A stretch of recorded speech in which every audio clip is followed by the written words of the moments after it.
Hello दोस्तों, स्वागत है आप सभी का मुराडिया एकेडमी के यूट्यूब चैनल पर। और आज हम करने जा रहे हैं 10th क्लास की एनसीईआरटी का चौथी प्रश्नावली द्विघात समीकरण क्वाड्रेटिक इक्वेशंस, उसकी 4.1 के पूरे क्वेश्चंस करने वाले हैं आज हम।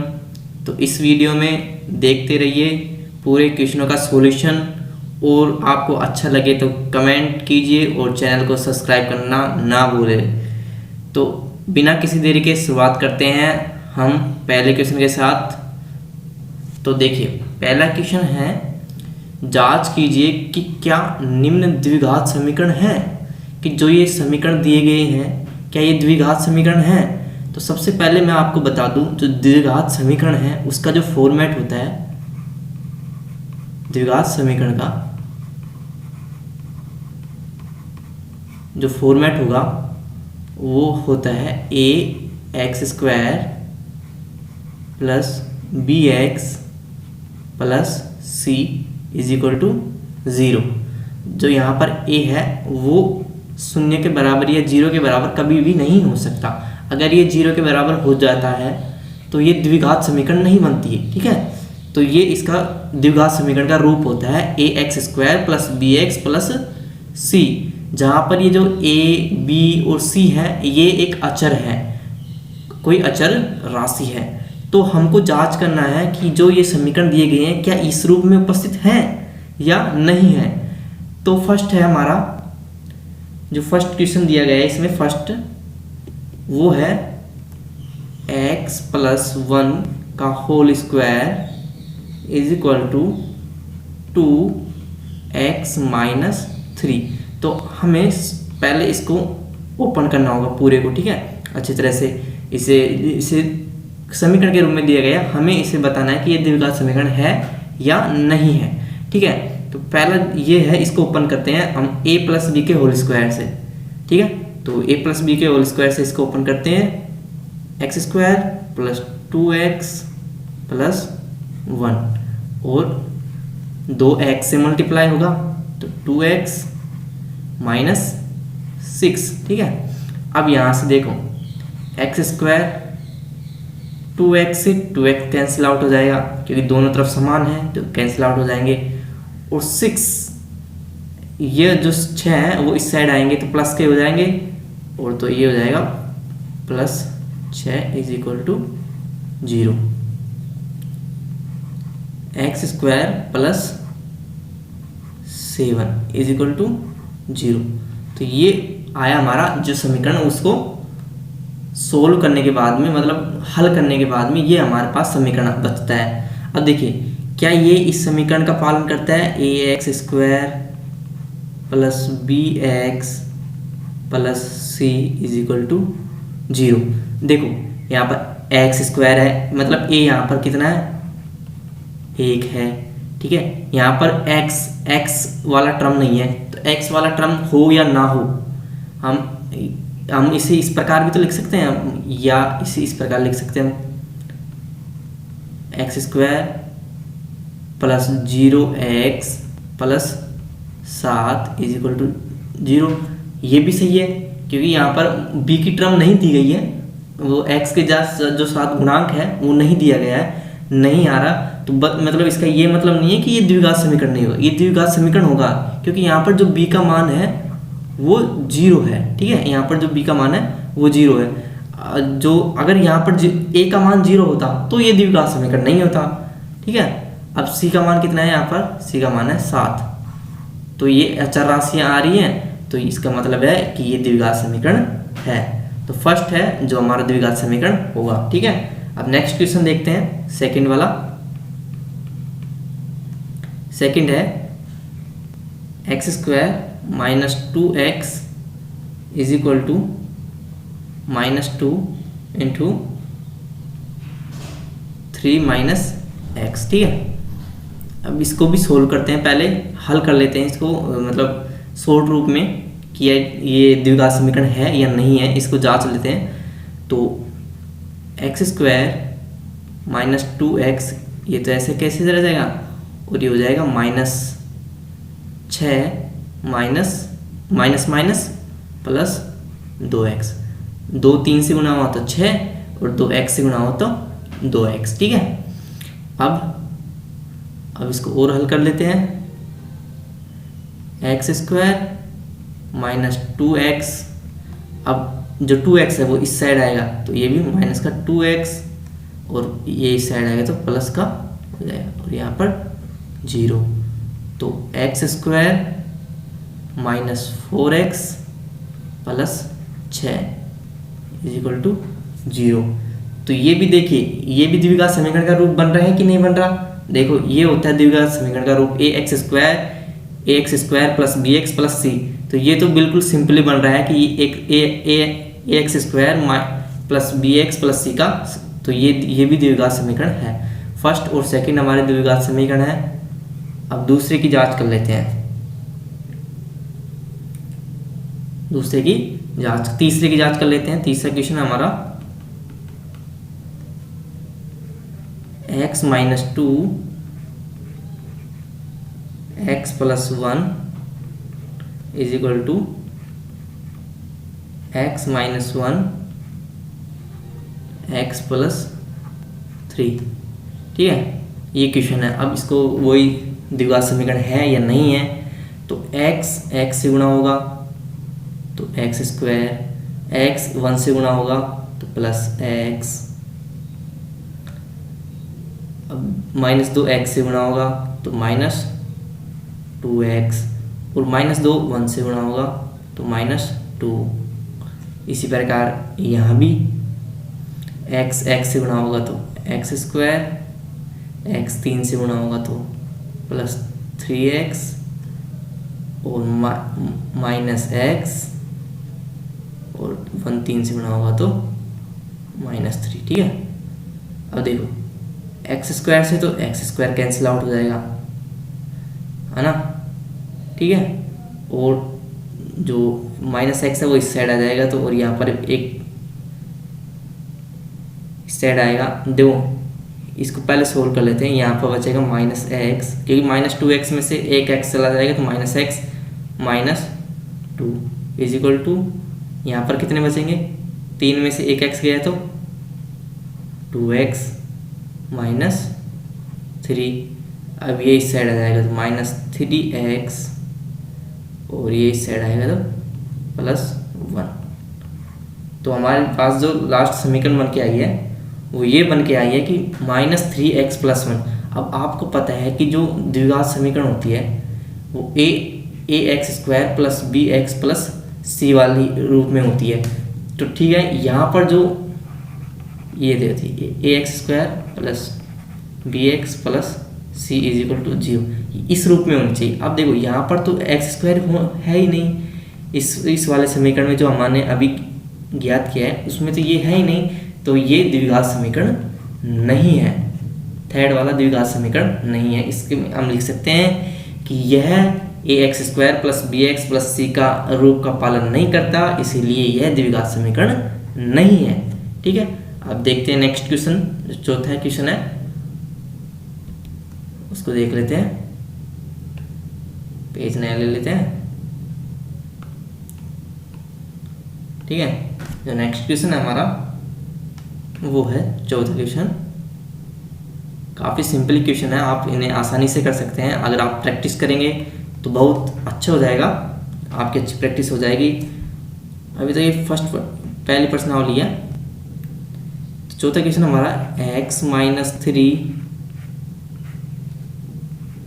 2x plus 1 is equal to x plus 5। तो इसको हमें जांचना है कि द्विघात समीकरण है या नहीं है। तो अब हम इसे सिंप्लीफाई कर लेते हैं। तो x 2x से गुणा होगा तो 2x स्क्वायर, x 1 से गुणा होगा तो x, और जो 3 है वो 2x से तो माइनस 6x या 6x, ये 3 1 से गुणा होगा तो माइनस माइनस 3, ठीक है, माइनस 3। x से गुणा होगा तो x स्क्वायर, x 5 से गुणा होगा तो प्लस 5x, ठीक है। अब देखो एक्स स्क्वायर इस साइड आएगा तो माइनस हो जाएगा और 2x स्क्वायर में से एक एक्स स्क्वायर चला जाएगा तो एक्स स्क्वायर बचेगा केवल। ठीक है, अब 5x इस साइड आएगा और यहाँ पर कितने हैं 6x में से एक x चला जाएगा तो माइनस के 5x और माइनस के 5x इस साइड आ जाएंगे, प्लस के 5x इस साइड आएंगे तो माइनस के 5x हो जाएंगे, माइनस 5x माइनस 10x बच जाएगा और -3। तो ये इक्वेशन बनकर हमारे पास आ जाती है। ठीक है, अब देखिए ये भी ax² plus bx plus c इस समीकरण का पालन कर रही है कि नहीं कर रही।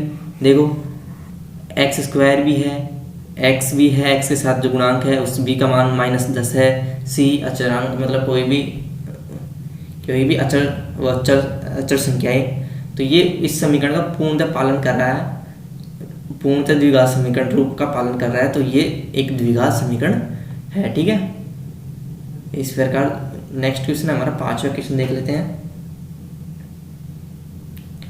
पांचवा क्वेश्चन है 2x - 1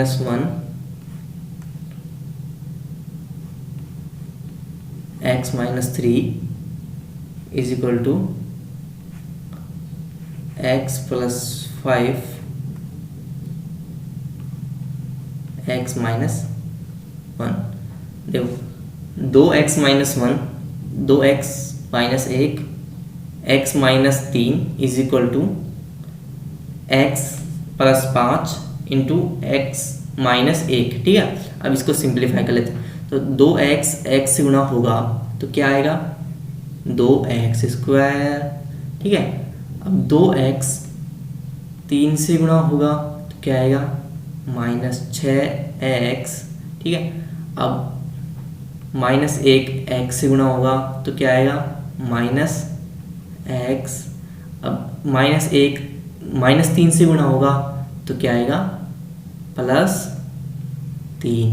अब मुझे पता है कि कई बच्चों को ये भी नहीं आता होगा, तो इसके लिए हम सेपरेट वीडियो बना देंगे कि किस प्रकार इन गुणा किया जाता है इन इक्वेशनों को। ठीक है, अब देखिए यहाँ वही x से गुणा होगा तो x स्क्वायर और x -1 से गुणा होगा तो -x और x 5 से गुणा होगा तो +5x और 5 -1 से गुणा होगा तो -5। ठीक है, अब सिंपली इसको सोल्व कर लेते हैं तो 2x स्क्वायर, अब ये इस साइड आएगा तो -x स्क्वायर, पूरी टर्म को एक साथ कर लेते हैं।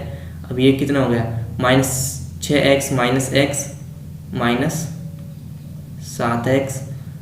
-7x अब ये देखो -x + 5 है +5x तो ये कितना हो गया +4x इस साइड आएगा तो -4x। ठीक है, और +3 और -5 तो -5 इस साइड आएगा तो +8 हो जाएंगे। ठीक है, ये हो जाएगा। अब इसको सोल्व करते हैं, 2x में से एक x गया तो x स्क्वायर -11x + 8 बराबर 0। तो देखिए ये भी एक द्विघात समीकरण है क्योंकि इसी समीकरण का ये पालन कर रहा है। ठीक है, इसी समीकरण का पालन कर रहा है, तो सिंपली हम कह सकते हैं कि ये भी एक द्विघात समीकरण है। ठीक है, नेक्स्ट क्वेश्चन देखते हैं हम छठा।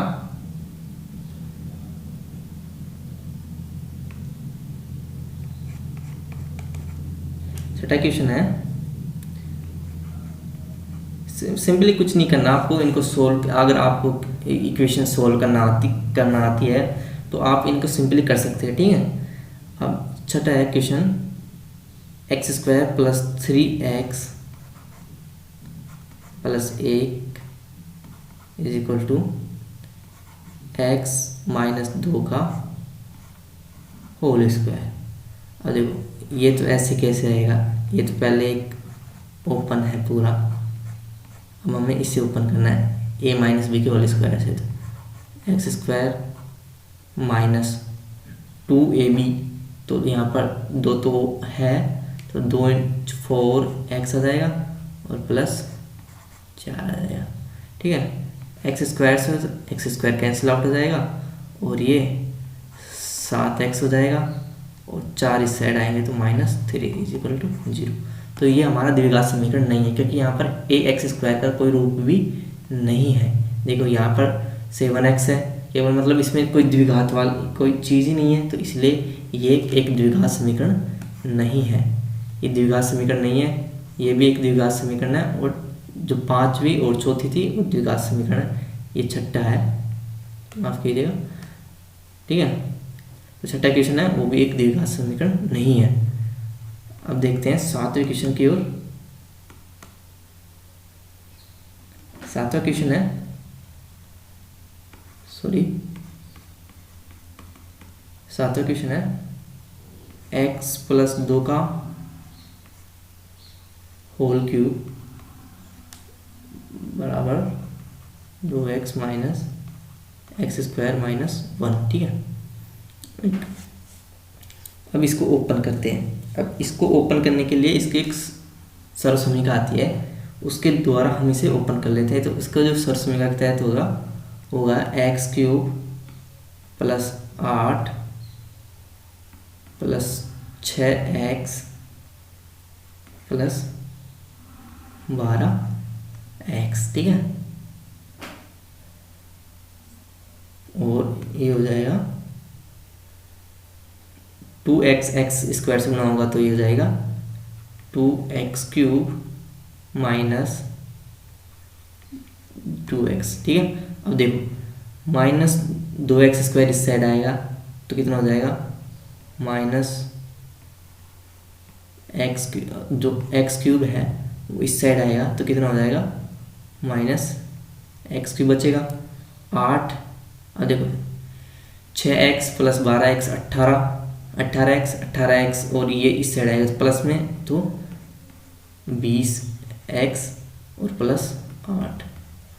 अब देखो यहाँ पर आपको लग रहा होगा कि ये द्विघात समीकरण, बल्कि नहीं है, ये द्विघात समीकरण नहीं है, क्योंकि यहाँ पर घात 3 आ रही है, x की घात 3 है। अगर यहाँ पर x की घात 2 होती, यहाँ पर x की घात 2 होती तो ये द्विघात समीकरण का रूप होता। अब ये त्रिघात समीकरण का रूप है, तो ये द्विघात समीकरण नहीं है, क्योंकि ये इस समीकरण का पालन नहीं करता, इस समीकरण का पालन नहीं करता, इसलिए ये द्विघात समीकरण नहीं है। ठीक है, अब नेक्स्ट क्वेश्चन है,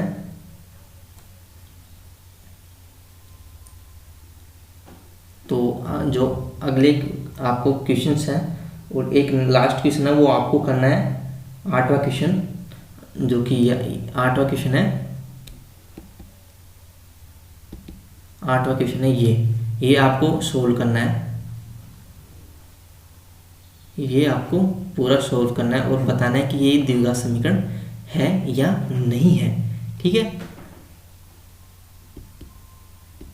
अगर ये रूप बनता है ax² + bx + c तो ये द्विघात समीकरण है, अन्यथा नहीं है।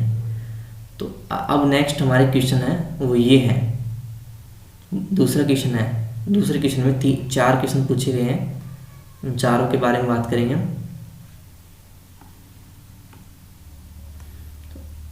पहला क्वेश्चन है, निम्न द्विघात समीकरणों में हमें बनाना है, मतलब इन क्वेश्चनों को द्विघात समीकरण के रूप में लिखना है। निम्न स्थितियों में द्विघात समीकरणों के रूप में निरूपित कीजिए। तो पहला क्वेश्चन है, एक आयताकार भूखंड का क्षेत्रफल 528 मीटर स्क्वायर है, क्षेत्र की लंबाई मीटर में चौड़ाई के दुगने से 1 अधिक है। ये पहली कंडीशन दी गई है हमको कि जो क्षेत्र की लंबाई चौड़ाई के दुगने से 1 अधिक है, हमें भूखंड की लंबाई और चौड़ाई ज्ञात करनी है। क्या ज्ञात करनी है? भूखंड की लंबाई व चौड़ाई ज्ञात करनी है। तो भूखंड की लंबाई व चौड़ाई कितनी होगी ये हमें ज्ञात करना है। ठीक है, तो वैसे तो इसमें हमें केवल समीकरणों के रूप में बताना है कि भाई इसकी समीकरण कितनी होगी, मतलब ज्ञात करने के हमें भूखंड की लंबाई व चौड़ाई ज्ञात करने के लिए समीकरण कौन सा बनेगा, कौन सा द्विघात समीकरण बनेगा, तो हमें वो बनाना है। ठीक है, तो देखते हैं इसको, क्वेश्चन को। तो जो क्वेश्चन में दिया गया है, एक आयताकार भूखंड है, एक आयताकार भूखंड है जिसका जो क्षेत्रफल है, जो क्षेत्रफल है वो हमको 528 मीटर स्क्वायर दिया गया है। अब माना उसकी लंबाई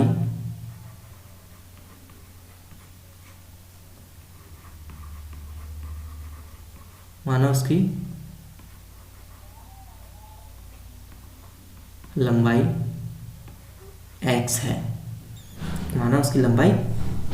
x है। तो दूसरा जो कंडीशन दी गई है वो क्षेत्र की लंबाई चौड़ाई के दुगने से 1 अधिक है, और माना उसके जो चौड़ाई है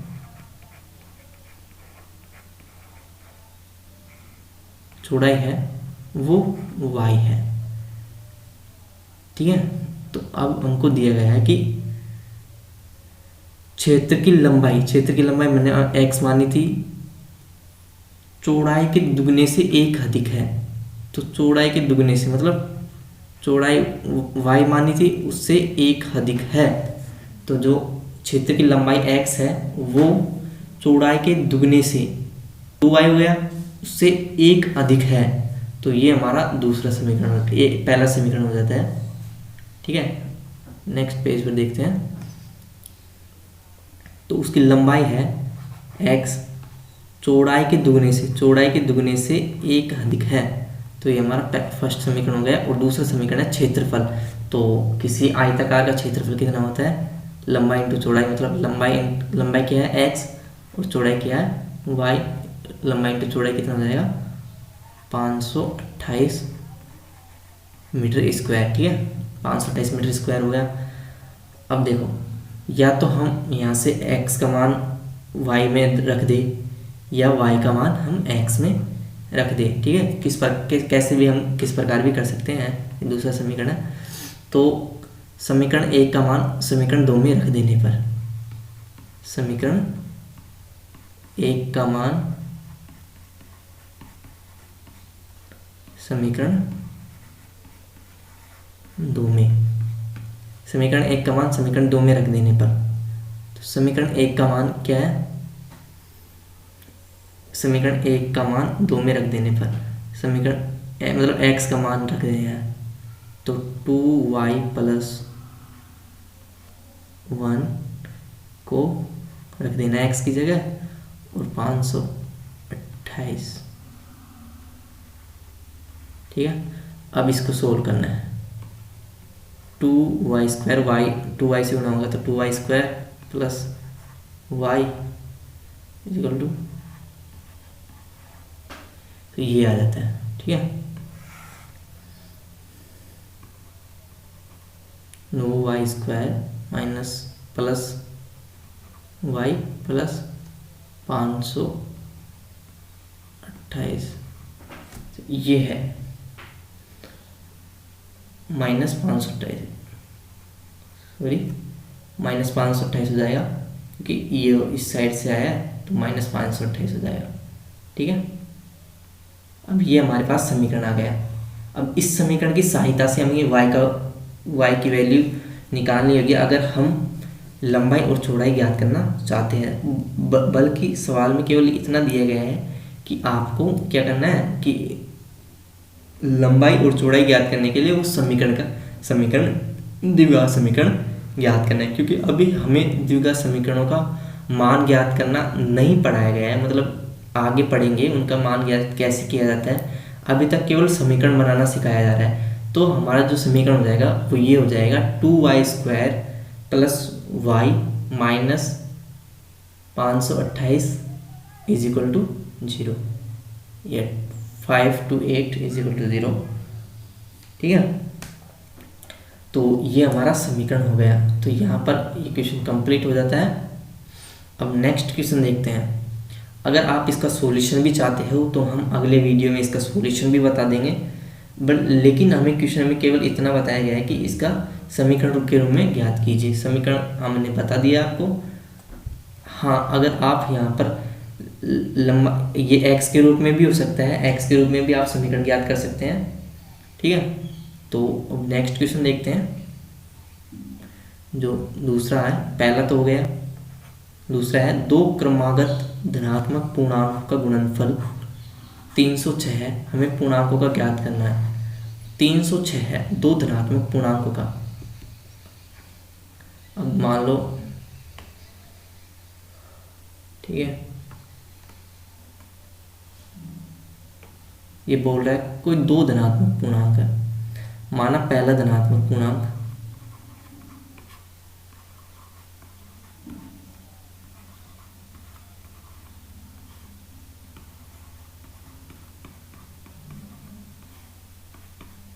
पहला धनात्मक पूर्णांक x है, और दूसरा धनात्मक पूर्णांक कौन सा होगा?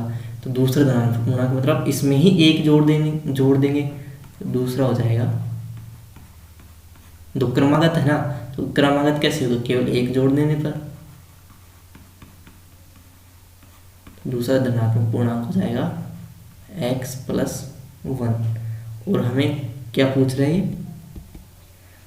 का गुणनफल 306 है, तो हमें पूर्णांक को ज्ञात करने के वाला समीकरण ज्ञात करना है। पूर्णांकों का गुणनफल कितना है? अब दोनों को गुणा करना है सिंपली, x × x + 1 शर्तानुसार। ठीक है, 306 है, कितना है?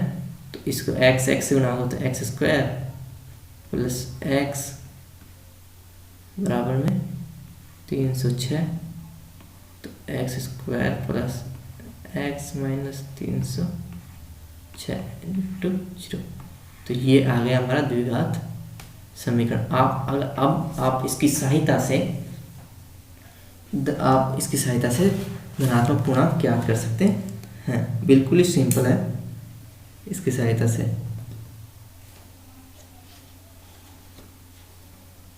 ठीक है, हम नेक्स्ट क्वेश्चन देखते हैं। नेक्स्ट क्वेश्चन है, रोहन की माँ उससे 26 वर्ष बड़ी है, उनकी आयु वर्षों में का गुणनफल अब 3 वर्ष पश्चात 360 हो जाएगी। उनकी आयु का गुणनफल अब से 30 वर्ष पश्चात 360 हो जाएगी। कितने वर्ष पश्चात? 3 वर्ष पश्चात। आफ्टर 3 years 360 हो जाएगी। अब हमें रोहन की वर्तमान आयु ज्ञात करने वाले के लिए समीकरण ज्ञात करना है, या रोहन की आयु ज्ञात करनी है, तो उसको हम अगले वीडियो में बताएंगे, क्योंकि हमें केवल इतना बताया है कि निम्न स्थितियों को द्विघात समीकरण के रूप में निरूपित करना है। द्विघात समीकरणों के रूप में निरूपित करना, केवल हमें इतना क्वेश्चन दिया गया है। ठीक है, अगर आपकी इच्छा होगी तो हम अगले वीडियो में बता देंगे कि इनको मतलब इसकी आयु कैसे ज्ञात की जाती है। ठीक है, तो ठीक है, अब देखते हैं, तो इसका सॉल्यूशन देखते हैं।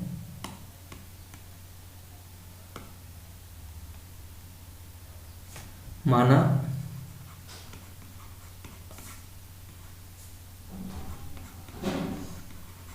रोहन की आयु x है। ठीक है, माना रोहन की आयु x है, तो रोहन की माँ उससे 26 वर्ष बड़ी है, तो रोहन की माँ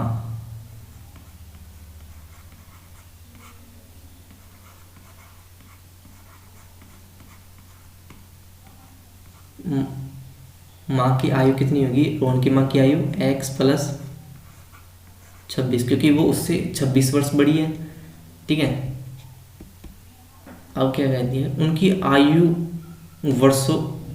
आयु का गुणनफल अब से 3 वर्ष पश्चात 360 हो जाएगा। तो अब से 3 वर्ष पश्चात इनका जो आयु का गुणनफल है वो कितना हो जाएगा? 360 हो जाएगा। ठीक है, अब से 3 वर्ष पश्चात, तो 3 वर्ष पश्चात रोहन की आयु कितनी हो जाएगी? रोहन की आयु 3 वर्ष पश्चात, 3 वर्ष पश्चात जो रोहन की आयु है, रोहन है वो कितने का हो जाएगा, x + 3, क्योंकि हमने रोहन की आयु कितनी मानी थी, केवल x मानी थी। अब रोहन की माँ कितनी वर्ष की हो जाएगी,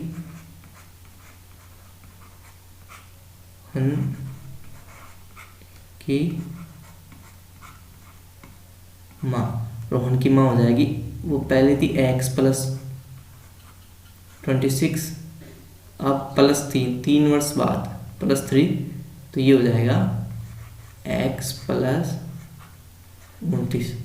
तो रोहन की माँ अब कितनी हो जाएगी, x + 29।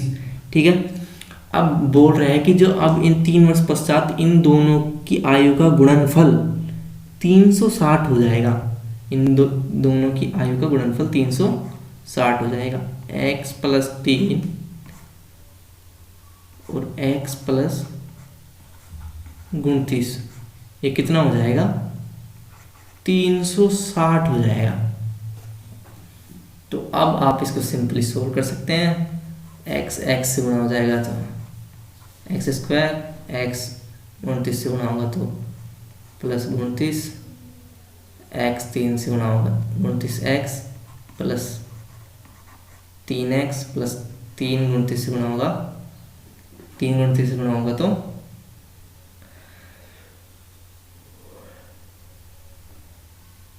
-73, माइनस कितना आ जाएगा, 77। ठीक है, 29 को 3 से गुणा करना है, 29 को 3 से गुणा करेंगे तो 30 3 90, तो 87, 360। ठीक है, अब नेक्स्ट देखता हूँ, देखिए तो x²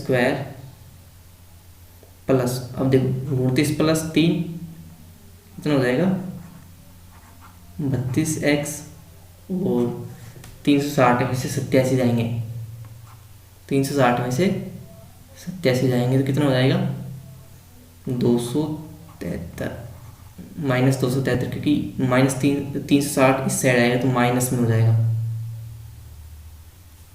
हाँ, और ये प्लस में रहेंगे, सॉरी ये प्लस में रहेंगे और ये माइनस में हो जाएगा। ठीक है, ये हमारा समीकरण आ जाएगा। इसकी सहायता से हम, इस द्विघात समीकरण की सहायता से हम रोहन की आयु ज्ञात कर सकते हैं। ठीक है, इसको अगले वीडियो में हम बता देंगे कि किस प्रकार इनको सोल्व किया जाता है। ठीक है, और ये जो लास्ट क्वेश्चन है,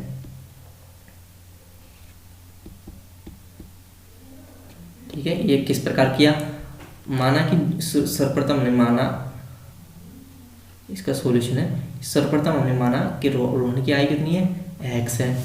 उसके बाद रोहन की जो माँ की है वो 26 वर्ष बड़ी है, रोहन से कितनी वर्ष बड़ी है, 26 वर्ष बड़ी है, तो रोहन की माँ की आयु कितनी हो जाएगी, x + 26, 3 वर्ष पश्चात, कंडीशन दी गई है कि 3 वर्ष पश्चात रोहन की आयु कितनी हो जाएगी, x + 3, क्योंकि हम 3 जोड़ देंगे, कि रोहन की माँ की आयु कितनी हो जाएगी, x + 26 + 3, तो x + 29 हो जाएगी। ठीक है, अब वो बोल रहे हैं कि 3 वर्ष पश्चात रोहन और रोहन की माँ की आयु का गुणनफल 360 हो जाएगा। तो इस समीकरण की सहायता से हम पूरा द्विघात समीकरण निकाल लेंगे और इसकी सहायता से हम इनकी आयु निकाल सकते हैं। ठीक है, अब नेक्स्ट क्वेश्चन देखते हैं, जो कि लास्ट है, सेकंड भी हो गया, थर्ड भी हो गया, लास्ट क्वेश्चन देखते हैं। एक रेलगाड़ी 480 किलोमीटर की दूरी समान चाल से तय करती है। एक रेलगाड़ी है वो 480 किलोमीटर की दूरी समान चाल से तय करती है। यदि इसकी चाल 8 किलोमीटर/आवर कम होती है तो उसी दूरी को तय करने में 3 घंटे अधिक लेती है। उसी दूरी को तय करने में 3 घंटे अधिक लेती है, मतलब धीरे चलेगी तो सीधी सी बात है कि ज़्यादा टाइम लेगी। तो वो अगर 8 किलोमीटर/आवर उसकी चाल कम हो जाती है तो 3 घंटे अधिक लेती है। तो रेलगाड़ी की चाल ज्ञात करनी है, तो इसके लिए हमें द्विघात समीकरण निकालना है। ठीक है, अब देखो, माना जो ट्रेन की स्पीड है, माना जो ट्रेन की स्पीड है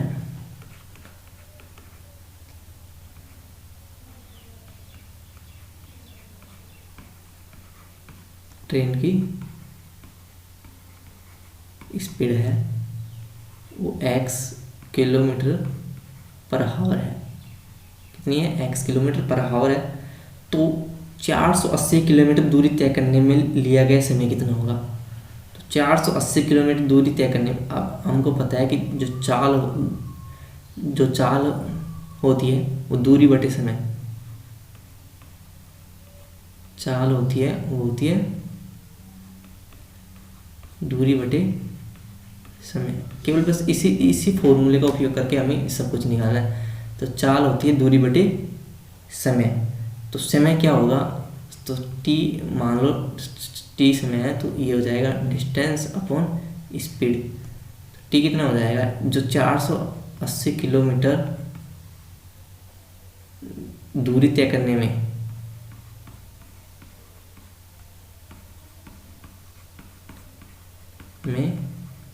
लगा समय x की स्पीड से, वो हो जाएगा, दूरी कितनी है? 480 बटे स्पीड कितनी है? x। ठीक है, तो ये हो जाएगा और ये समय हो जाएगा। ठीक है, हावर, क्या हावर में दिया गया ना। ठीक है, तो ये तो हो गया समय 480 किलोमीटर दूरी तय करने में। अब सेकेंड कंडीशन में दिया गया है कि यदि उसकी स्पीड 8 किलोमीटर पर हावर घटा दी जाए, तो अब उसकी स्पीड हो जाएगी, ट्रेन की स्पीड सेकेंड कंडीशन में ट्रेन की स्पीड हो जाएगी x माइनस 8 किलोमीटर पर हावर। ठीक है, अब इसकी स्पीड हो जाएगी x माइनस 8 किलोमीटर पर हावर। अब ये 3 घंटे ज़्यादा लेती है, 3 घंटे ज़्यादा लेती है किसको? इसको, मतलब दूरी तय करने में, जो दूरी 480 किलोमीटर दूरी तय करने में लिया गया समय कितना हो जाएगा? वो तय करने में 3 घंटे ज़्यादा करती है। पहले कितना लेती थी? जो हमने यहाँ दिया गया है 480 किलोमीटर दूरी तय करने में लगा समय 480 बटे x, अब कितना ले रही है? 3 घंटे ज़्यादा ले रही है। ठीक है, तो ये था, और ये 480, ये कितना टाइम है? ये जो सेकंड टाइम है ना, दूसरा टाइम 3 घंटे ज़्यादा ले रही है। तो अब देखें, ये तो गया टाइम। तो अब वही फॉर्मूला, चाल दूरी बटे समय। तो अब इसकी चाल कितनी थी? चाल कितनी थी इसकी? x माइनस 8, दूरी कितनी है? 480, और समय कितना है? समय लिया गया है इसने 480 बटे x प्लस 3। ठीक है, तो अब ये जो पूरा है वो इससे मल्टीप्लाई को वज्र गुणा करेंगे हम, तो ये हो जाएगा x माइनस 8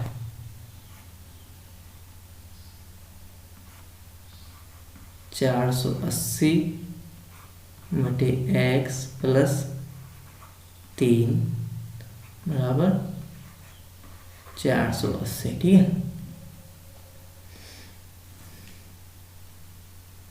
अब इसको सोल्व करते हैं।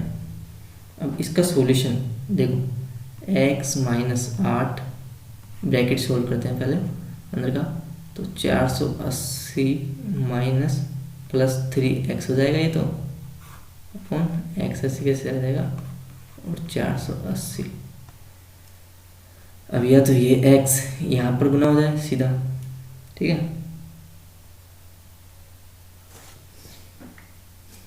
सोल्व करते हैं। x minus 8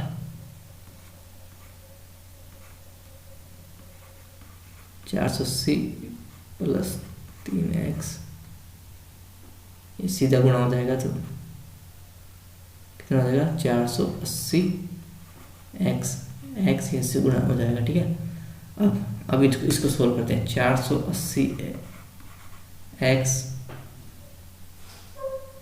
plus 3x plus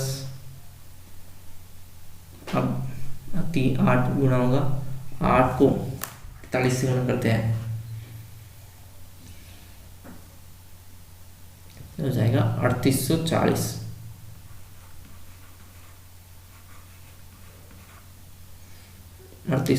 minus 3840 और 24 माइनस 24x बराबर 480x।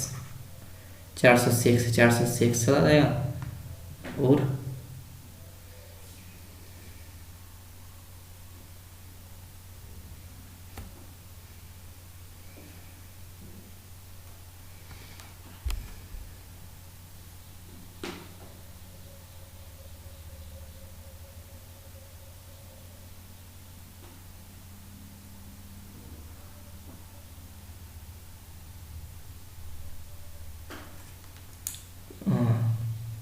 सॉरी ये x 3x से गुणा होता तो 3x स्क्वायर आ जाएगा। ठीक है,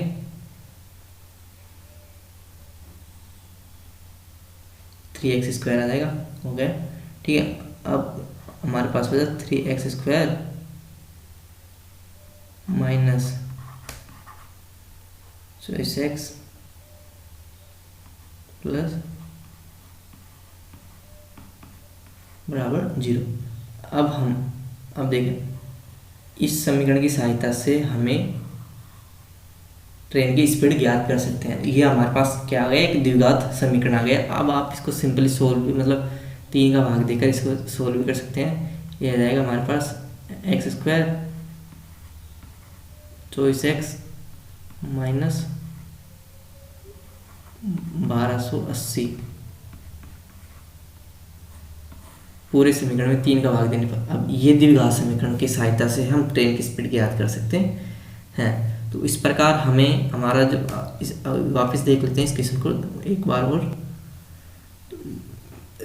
ट्रेन इसमें क्वेश्चन में दिया गया था कि ट्रेन की स्पीड, क्वेश्चन को देख लेते हैं। एक रेलगाड़ी है, वो 480 किलोमीटर दूरी समान चाल से तय करती है। पहले तो क्वेश्चन को ध्यानपूर्वक पढ़े, अच्छी तरह से पढ़े कि एक बार क्वेश्चन समझ में आ गया तो आप क्वेश्चनों को हल करना सिंपली बहुत आसानी से कर सकते हैं। एक बार अच्छी तरीके से क्वेश्चन को पढ़े कि एक रेलगाड़ी है, वो 480 किलोमीटर की दूरी समान चाल से तय करती है। समान चाल से तय कर रही है, पहली कंडीशन से ये दे दी गई कि हमें एक रेलगाड़ी है, वो 480 किलोमीटर दूरी समान चाल से तय करती है। अब हमने उस चाल को हमने x माना था, यहाँ पर माना वो जो गाड़ी है वो x चाल से 480 किलोमीटर दूरी तय कर रही है। यदि, अब सेकंड कंडीशन, यदि इसकी चाल 8 किलोमीटर पर आवर कम होती है तो वह उसी दूरी को तय करने में 3 घंटे अधिक लेती है। कितने घंटे लेती है? 3 घंटे अधिक लेगी। भाई साहब इसने घटा दी, x माइनस 8 कर दिया, तो अब भाई साहब 3, मतलब पहले t लेती थी, अब कितना लगी, t प्लस 3 लेगी। ठीक है, तो अब इसके द्वारा हमें समीकरण ज्ञात करना था, वही हमने किया। ट्रेन की स्पीड कितनी थी, x, तो 480 किलोमीटर दूरी तय करने में जो लगा समय था वो 480 अपॉन x हो जाएगा, क्योंकि चाल बराबर दूरी बटे समय, तो समय क्या होगा, दूरी बटे चाल, दूरी बटे चाल या डिस्टेंस अपॉन स्पीड। ठीक है, अब सेकंड कंडीशन, ट्रेन की स्पीड मान लो x, अब सेकंड कंडीशन में ट्रेन की स्पीड 8 किलोमीटर घट गई, x माइनस 8 हो गया, तो अब 480 किलोमीटर दूरी तय करने में लगा समय 3 घंटे बढ़ जाता है। तो पहले कितना था, 480 बटे x, अब प्लस 3 हो गया उसमें। तो इसी द्वारा अब इस फॉर्मूले का उपयोग करते हुए चाल कितनी है, x माइनस 8, दूरी कितनी है 480, और समय कितना लगा 480x plus 3 upon x plus 3, जो कि यहाँ पर है, इस समीकरण से लिखा है हमने।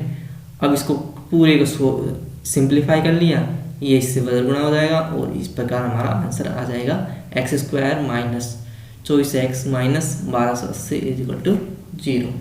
ठीक है, इस प्रकार हमारा आज का पूरी क्लास पूरी हुई। आज हमारे 4.1 पूरी हो चुकी है। कल हम 4.2 के क्वेश्चंस करेंगे, वो भी काफ़ी इम्पोर्टेंट है। उसमें हम जानेंगे कि किस प्रकार इसको सोल्व किया जाता है। अगर वीडियो अच्छा लगा हो तो लाइक और शेयर और कमेंट ज़रूर करें और चैनल को सब्सक्राइब करना कभी ना भूलें। और 10th क्लास की हर प्रकार की अपडेट पाने के लिए मुरारी एकेडमी को सब्सक्राइब जरूर करें। Thank you.